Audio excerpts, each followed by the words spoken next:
কি মনে হয় যে নির্বাচনটা কি আসলে আগামী ফেব্রুয়ারিতে হবে?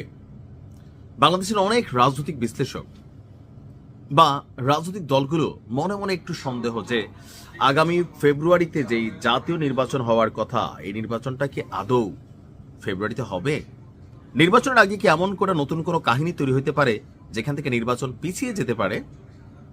পরিস্থিতি দেখে কিন্তু এখন এমনই মনে হচ্ছে গতকালকে নির্বাচনে যাবে কিনা এটা এখন চিন্তা ভাবনা করছে এনসিপি। এমন বক্তব্য যখন আসিফ মাহমুদ দিয়েছে, এনসিপির অ্যালাইন কার সাথে? জামাত ইসলামের সাথে।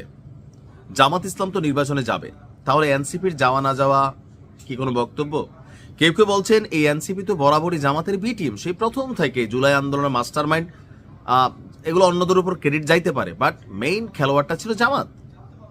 তো সেখান থেকে এই দলটা বা এনসিপি যতগুলা আন্দোলন ডক্টর ইউনূস থেকে টেকনিক্যালি আদায় করছে, ফোর্স করার কাজ লাগছে, জামাত পিঠে হাত রাখা লাগছে। সেই জন্য জামাতের একজন আমির বলছিল, বাপের থেকে বড় হইয়া না জন্ম হইয়াই, কারণ তোমরা তো জন্ম দিছি আমি, মানে জামাত জন্ম দিছে, এটা তো বাস্তবতা। এখন এনসিপি যখন এই ধরনের বক্তব্য দেয়, অনেকের মনে প্রশ্ন হয় যে নির্বাচন নিয়ে কি আবারও কোনো পরিকল্পনা প্ল্যান আছে পেছনে, নাকি এনসিপি স্বতন্ত্রভাবেই এমন বক্তব্য দিচ্ছে মাঠটাকে একটু গরম করার জন্য? কারণ এরা মাঝে মাঝে বলে, এই আসিফ যখন সরকারি ছিল বলছিল সেনাপ্রধান নাকি বলছে বুকে পাথর চাপা দিয়া ডক্টর ইউনূসকে মাইনা নিলাম, পুরো মাঠটা গরম করে ফেলছিল, খেয়াল আছে তো? এমন এমন বক্তব্য এমন এমন সময় দেয়। এখন তার এই বক্তব্যে জনগণের মধ্যে একটা প্রতিক্রিয়া হচ্ছে, বা যে ভয়টা ছিল সেটা সামনে চলে আসছে, যে এরা তো সরকারের সাথে কানেক্টেড। এরা সরকার থেকে নামছে মানে সরকারের সাথে কানেক্টেড তা না, এরা সরকারের সাথেই কানেক্টেড। তার মানে কি কোনো প্ল্যান চলতেছে?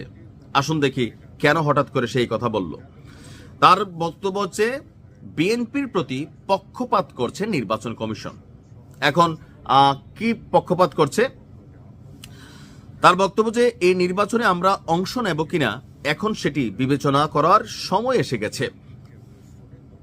নির্বাচন কমিশনের বিরুদ্ধে পক্ষপাতের অভিযোগ এনে আসিফের বক্তব্য, একটি সুষ্ঠু নির্বাচন করার জন্য রাজনৈতিক দল বা জনগণের যে কনফিডেন্স অর্জনের কথা ছিল নির্বাচন কমিশনের, তা হারিয়েছে তারা।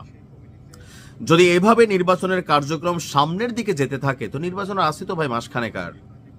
তাহলে তার বক্তব্য, তাহলে আমরা শঙ্কা প্রকাশ করছি যে বাংলাদেশে একটি সুষ্ঠু নির্বাচন বাস্তবায়ন করতে পারবে না বর্তমান ইলেকশন কমিশন। দ্বৈত নাগরিকত্ব, ঋণ খেলাপি বা ঋণ খেলাপির গ্যারান্টারদের অনেককে ছাড় দেওয়া হচ্ছে বলেও তিনি খবর পেয়েছেন। ইসির বিরুদ্ধে তার আরও অভিযোগ হচ্ছে যে আজ নির্বাচন কমিশনে আপিল শুনানি শেষে একটি দলের সঙ্গে ১.৫ ঘন্টা বৈঠক করে তারপর রায় ঘোষণা করেছে নির্বাচন কমিশন, অর্থাৎ বিএনপির সাথে বৈঠক করে এই রায় ঘোষণা করেছে ইসি, এমনটাই তার অভিযোগ, যা গণতন্ত্র এবং নির্বাচনের অশনির সংকেত। তো কি করবে? তার বক্তব্য যদি এমনই হয়, এই নির্বাচন কমিশনকে ঢেলে সাজাইতে হইতে পারে, সময় নিয়ে পেছনে নিয়ে নির্বাচন পরবর্তী সময় হইতে পারে, বাট এরকম অগোছালো অথবা পক্ষপাত দুষ্ট একটা নির্বাচন তারা চায় না। এখন নির্বাচন যদি না হয় লাভ কাদের? আসিফদেরই কিন্তু 400 কোটির অভিযোগ আছে, নাহিদের বিরুদ্ধে কোটি কোটির অভিযোগ আছে, এই উপদেষ্টাদের বিরুদ্ধে কত কিছু যে আসতেছে। ডক্টর ইউনূস সাহেব তিনিও তো ফায়দাই নিচ্ছেন। যতক্ষণ নির্বাচন হবে না, এই রামসাম যদুমধু ও যে বিচি নেতা কৈথেকা ধান্দা কোটি কোটি টাকা, আপনি দেখেন আইফোন টাইফোন চালাইয়া ড্রেস আপ গাড়ি বাড়ি এক একজন শত কোটি কামাই ফেলছে, এদের লাভ। কারণ রাজনৈতিক সরকার আসলে এই ধান্দাবাজদের ধান্দা বন্ধ হয়ে যাবে। আর এনসিপিতে যারা রাজনীতি করেন তারা সরকারের উপর যে চাপ তৈরি করতে পারেন অথবা প্রশাসনে তারা যে মূল্যায়নটা পান, একটা রাজনৈতিক সরকার ক্ষমতায় আসলে তাদের বন্ধ হয়ে যাবে।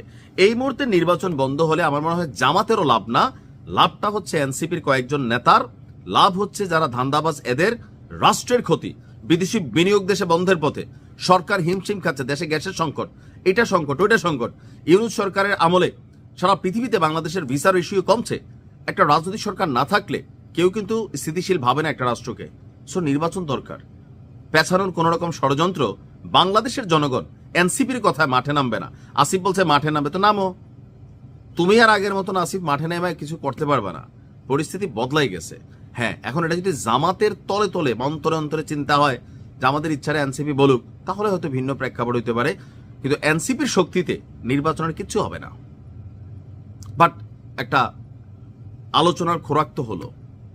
আমি ফেব্রুয়ারিতে জাতীয় নির্বাচন প্রত্যাশা করি। ভালো থাকুন।